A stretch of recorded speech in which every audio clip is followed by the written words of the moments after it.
La tesis de Kant sobre el ser, un ensayo de Martin Heidegger. De acuerdo con el título, se debería exponer a continuación un fragmento doctrinario de la filosofía de Kant. Con ello nos informaríamos sobre una filosofía del pasado. Esto puede tener su utilidad, aunque por cierto, solo si aún se mantiene despierto el sentido de la tradición. Y esto es justamente lo que ya apenas ocurre, al menos cuando se trata de la tradición de lo que nos concierne a los hombres desde siempre y en todas partes, aunque propiamente no le prestemos atención. Lo nombramos con la palabra ser. Este nombre nombra aquello que mentamos cuando decimos es y ha sido y está por llegar. Todo lo que nos alcanza y lo que nosotros alcanzamos atraviesa por ese es, expreso o tácito. Nunca y de ningún modo podemos escapar al hecho de que ocurra así. El es sigue siendo conocido para nosotros en todas sus transformaciones patentes y ocultas. Y sin embargo, en cuanto suena a nuestros oídos esta palabra ser, aseguramos que nada se puede representar bajo ella, que nada se puede pensar con ella. Presumiblemente, esta precipitada afirmación es exacta. Justifica la irritación ante los discursos, por no decir ante las habladurías sobre el ser, y tanto es así que se hace burla del ser sin reflexionar sobre el ser, sin meditar sobre un camino hacia él. Se pretende ser la instancia que decide si la palabra ser dice algo o no. A casi nadie choca el hecho de que la irreflexión se eleve así por principio. Cuando se ha llegado tan lejos como para cubrir de burla lo que fue una vez la fuente de nuestro Dasein histórico, reaparecería aconsejable entregarse a una simple meditación. Nada se puede pensar con la palabra ser.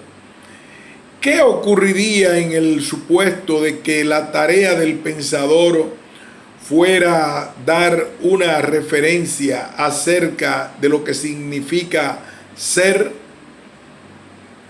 En caso de que incluso esa referencia resultara demasiado difícil para los pensadores, podría quedarles por lo menos como tarea mostrar siempre de nuevo el ser como lo que es digno de pensarse, y por cierto, de tal modo que lo que es digno de ser pensado permanezca como tal en el horizonte de los hombres.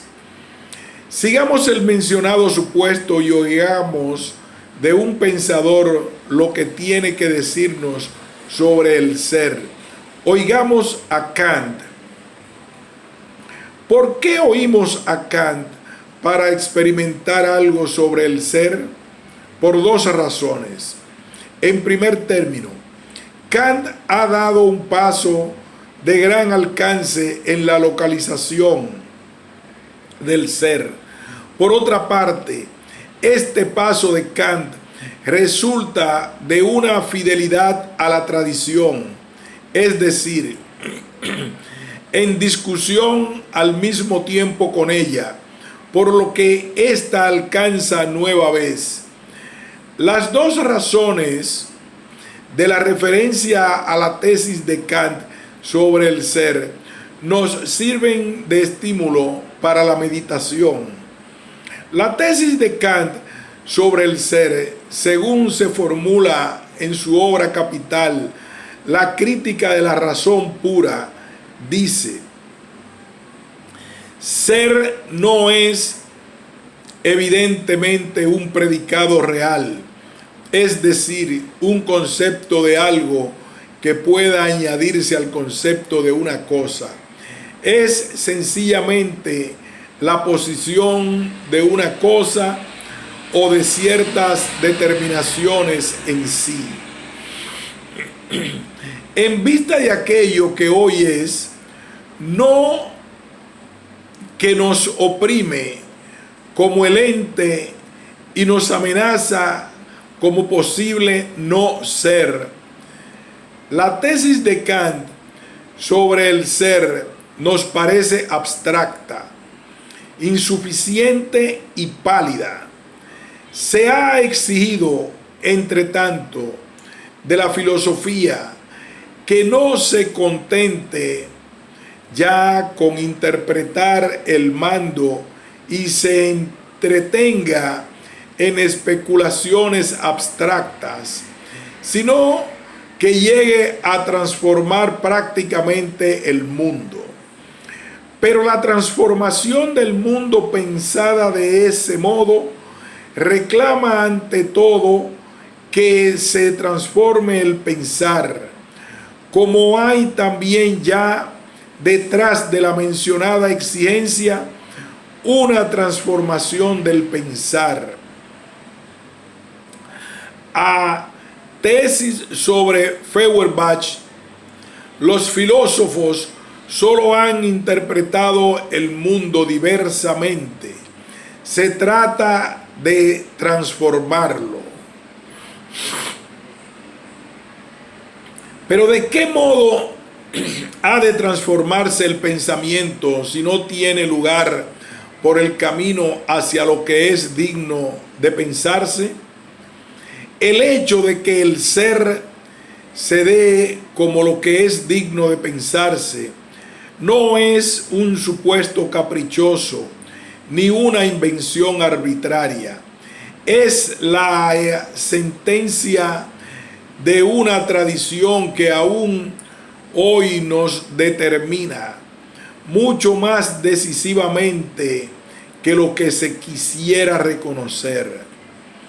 La tesis de Kant choca como abstracta e insuficiente solo cuando se omite reflexionar en lo que Kant dice para explicarla y cómo lo dice. Debemos seguir el camino de su explicación. Debemos visualizar el ámbito por el que corre el camino. Debemos pensar en el lugar al que pertenece lo que Kant localiza bajo el nombre de ser. Al intentar esto, se ve algo asombroso. Kant explica su tesis más bien episódicamente, es decir, en forma de intercalaciones, observaciones y apéndices a sus obras principales. La tesis no se establece en correspondencia con su contenido y su gravitación como el principio primigenio de un sistema y no se desarrolla en un sistema, lo que parece una carencia. Tiene, sin embargo, la ventaja de que en los distintos pasajes episódicos se expresa siempre una meditación originaria de Kant que nunca cree ser concluyente. La siguiente presentación debe asemejarse al procedimiento de Kant.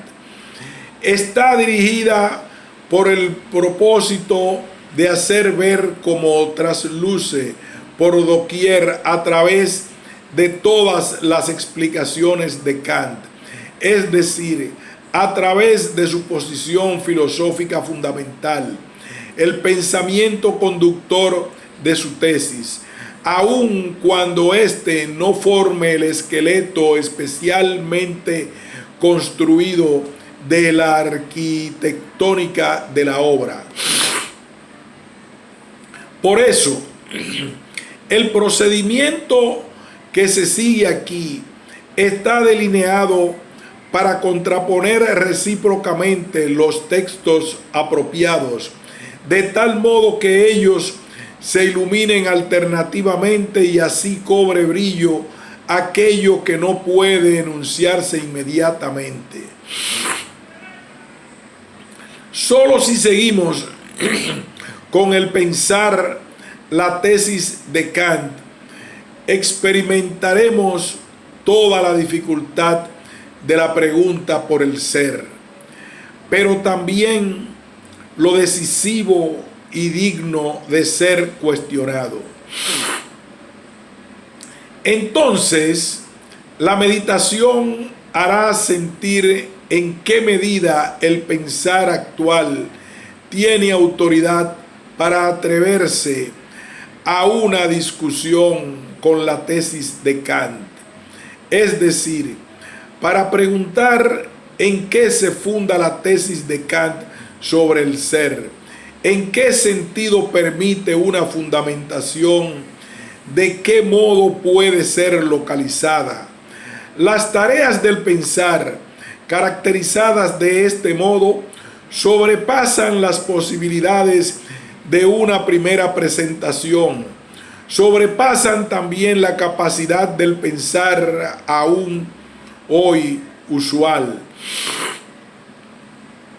Tanto más urgente será un oír en la tradición reflexivamente, un oír que no dependa del pasado, sino que considere el presente. Repitamos la tesis de Kant. Ser no es evidentemente un predicado real, es decir, un concepto de algo que pueda añadirse al concepto de una cosa. Es sencillamente la posición de una cosa o de ciertas determinaciones en sí. La tesis de Kant contiene dos enunciados. El primero es negativo, niega al ser el carácter de un predicado real, pero de ningún modo el carácter de un predicado en general. Conforme con ello, el siguiente enunciado afirmativo de la tesis caracteriza el ser como sencillamente la posición. Aún ahora que el contenido de la tesis está dividido en dos enunciados, es difícil que nos libremos de la opinión de que con la palabra ser no se puede pensar nada. Pero la perplejidad imperante se aminora y la tesis de Kant cobra familiaridad. Si antes de una explicación más exacta prestamos atención al lugar en que Kant enuncia su tesis dentro de la construcción y del curso de la crítica de la razón pura, recordemos, aunque sea fugazmente, un acontecimiento innegable.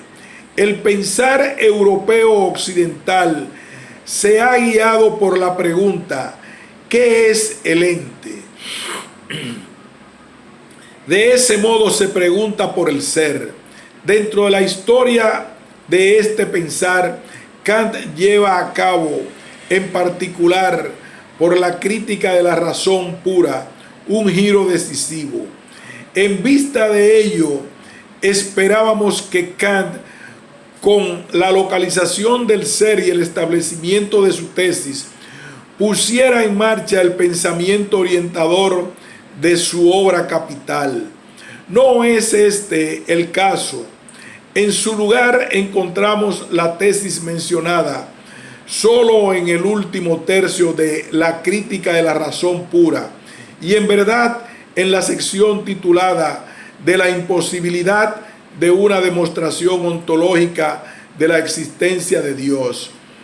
Si recordamos una vez más la historia del pensar europeo occidental, descubrimos que la pregunta por el ser, como pregunta por el ser del ente, es dual. Por un lado pregunta, ¿qué es el ente en general como ente? Las consideraciones en torno a esta pregunta en el curso de la historia de la filosofía se llevan a cabo bajo el título de ontología. La pregunta, ¿qué es el ente?, pregunta al mismo tiempo, ¿cuál es y cómo es el ente en el sentido del ente supremo? Es la pregunta por lo divino y por Dios. El ámbito de esta pregunta se llama teología. La dualidad de la pregunta por el ser del ente se puede comprender con el título ontoteología. La doble pregunta, ¿qué es el ente?, dice por un lado, ¿qué es en general el ente? Por otro dice, ¿cuál es el ente sin más? La dualidad de la pregunta por el ente debe residir evidentemente en el modo como se muestra el ser del ente. El ser se muestra en el carácter de aquello que llamamos fundamento. El ente en general es el fundamento en el sentido del suelo, sobre el que se mueve cualquier consideración más amplia sobre el ente. El ente, como ente supremo, es el fundamento en el sentido de aquello que deja surgir todo ente en el ser. Que el ser se determine como fundamento se considera hasta ahora como lo más evidente, y sin embargo es lo más cuestionable. ¿En qué medida se llega a la determinación del ser como fundamento? ¿En dónde reposa la esencia del fundamento? Es algo que no puede discutirse aquí, pero una reflexión aparentemente exterior impulsa ya a sospechar que en la determinación de Kant del ser como oposición actúa un parentesco con lo que llamamos fundamento. Positio, ponerse, significa poner, colocar, situar, yacer, estar delante, estar como fundamento. En el curso de la historia del preguntar ontoteológico nace la tarea de mostrar que no solo que es el ente supremo, sino de demostrar que el más ente de los entes es que Dios existe. Las palabras existencia, Dasein, efectividad, nombran un modo de ser. En el año 1763, casi 2 décadas antes de la aparición de La crítica de la razón pura, Kant publicó un escrito titulado El único argumento posible para una demostración de la existencia de Dios. La primera consideración de este escrito trata de los conceptos de existencia en general y de ser en general. Allí encontramos ya la tesis de Kant sobre el ser, y en verdad en la doble forma de enunciado negativo afirmativo. La redacción de ambos enunciados coincide en cierto modo con la de La crítica de la razón pura. El enunciado negativo dice, en el sentido precrítico, la existencia no es un predicado o determinación de una cosa alguna. El afirmativo, el concepto de posición es completamente simple y el mismo que el ser en general. Ante todo este preciso señalar de Kant, ante todo es preciso señalar que Kant expone la tesis dentro del círculo de cuestiones de la teología filosófica. Esta denomina la totalidad de la pregunta por el ser del ente, es decir, la metafísica en su contenido nuclear. Desde ahí se hace visible que la tesis sobre el ser no es una doctrina abstracta y aislada, cosa que nos podría sugerir fácilmente su significación literal. En la crítica de la razón pura, el enunciado negativo preventivo se introduce con un evidentemente. En consecuencia, lo que dice debe ser igualmente claro a cualquier ser, no es evidentemente un predicado real. La proposición no es hoy para nosotros de ningún modo inmediatamente inteligible. Ser, esto significa, pues, realidad. Como entonces el ser no es tenido por el predicado real, para Kant la palabra real tiene todavía el significado originario, mientras aquello que pertenece a una res, a una cosa, a la quididad de una cosa, un predicado real, una determinación que pertenece a la cosa, es, por ejemplo, el predicado pesado con respecto a la piedra, tanto si la piedra existe o no. En la tesis de Kant, real significa pues lo que hoy mentamos cuando hablamos de política realista que trabaja con hechos, efectividades. Realidad significa para Kant no efectividad, sino quididad. Un predicado real es el que pertenece a la quididad de una cosa y puede atribuírsele. Nos representamos la quididad de una cosa en su concepto. Podemos representarnos lo que nombra la palabra piedra, sin que lo representado tenga que existir como una piedra justamente presente.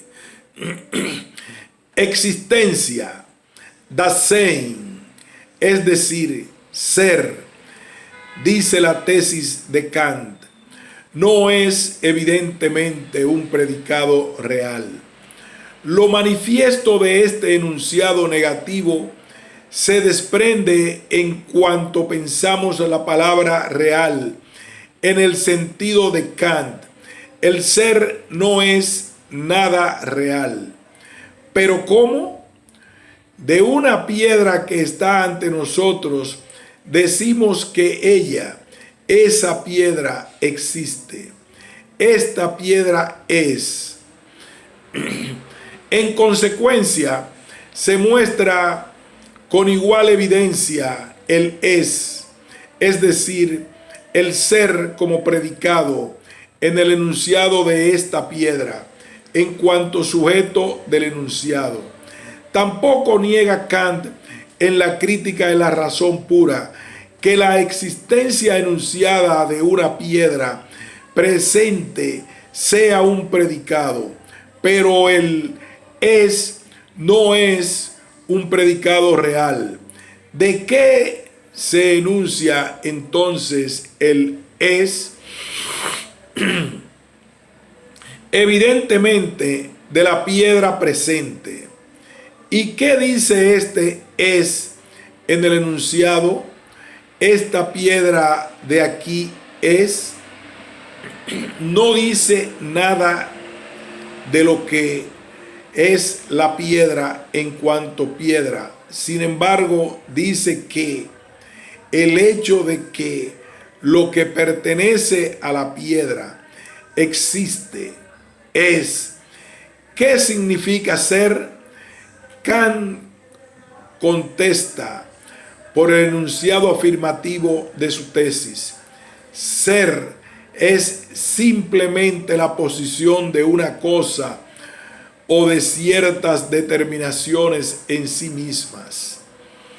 El sentido literal de este enunciado lleva con facilidad a la opinión de que el ser, en cuanto simplemente la posición de una cosa, concierne a la cosa en el sentido de la cosa en y para sí. La tesis no puede tener este sentido. En cuanto ha sido enunciada dentro de la crítica de la razón pura, cosa significa tanto como algo.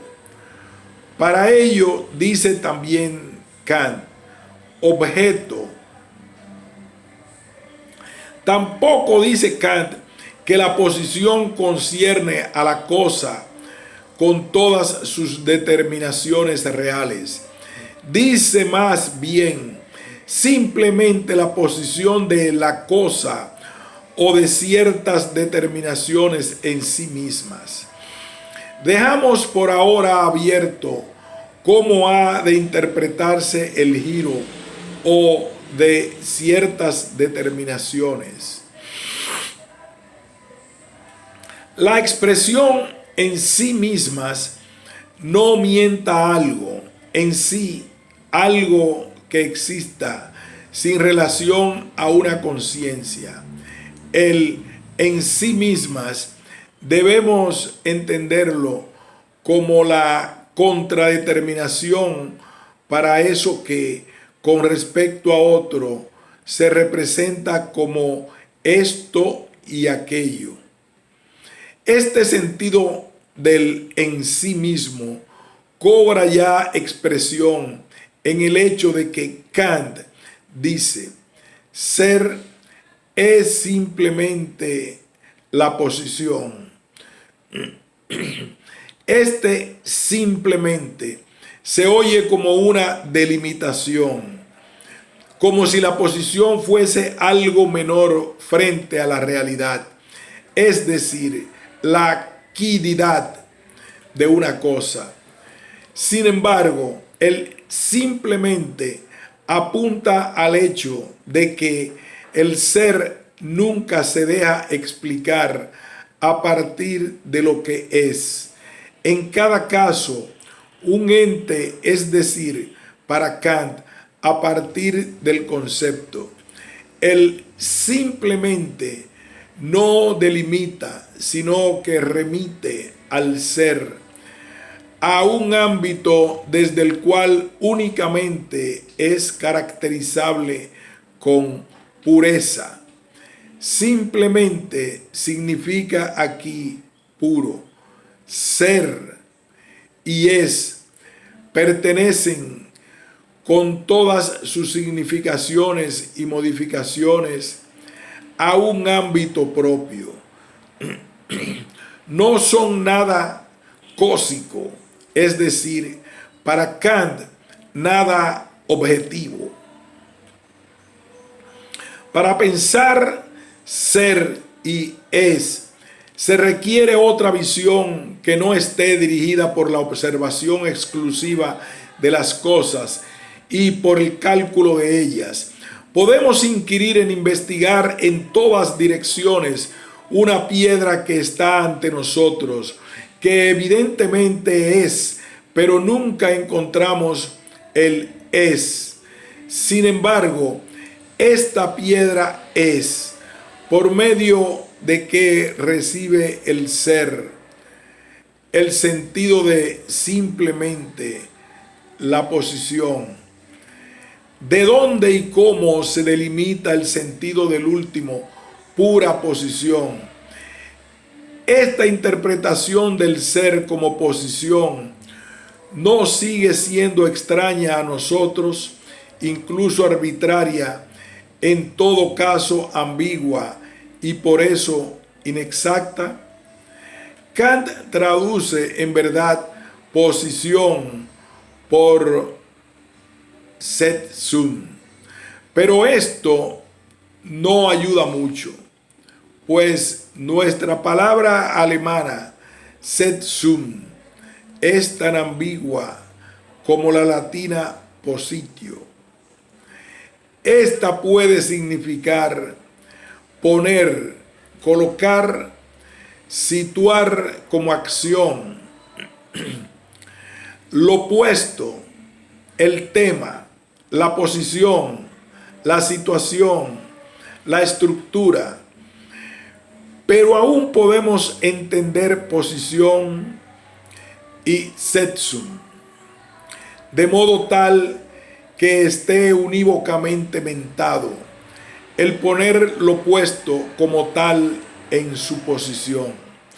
En todo caso, la caracterización del ser como posición muestra una equivocidad que no es contingente, ni tampoco nos es desconocida, pues juega siempre en el ámbito de ese poner y colocar que conocemos como representar.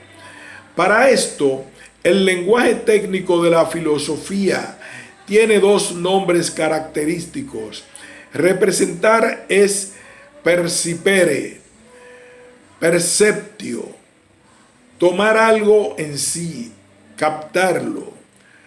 Representare, tener algo enfrente, tenerlo presente.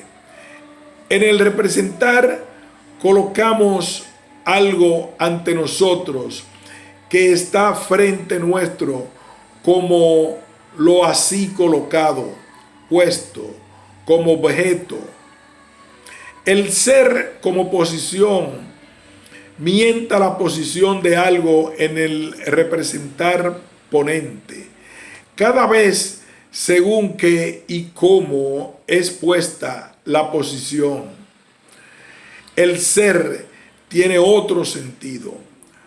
Por eso Kant, después de sentar su tesis sobre el ser, continúa diciendo en el texto de la Crítica de la Razón Pura: en el uso lógico, a saber, el ser humano, simplemente la posición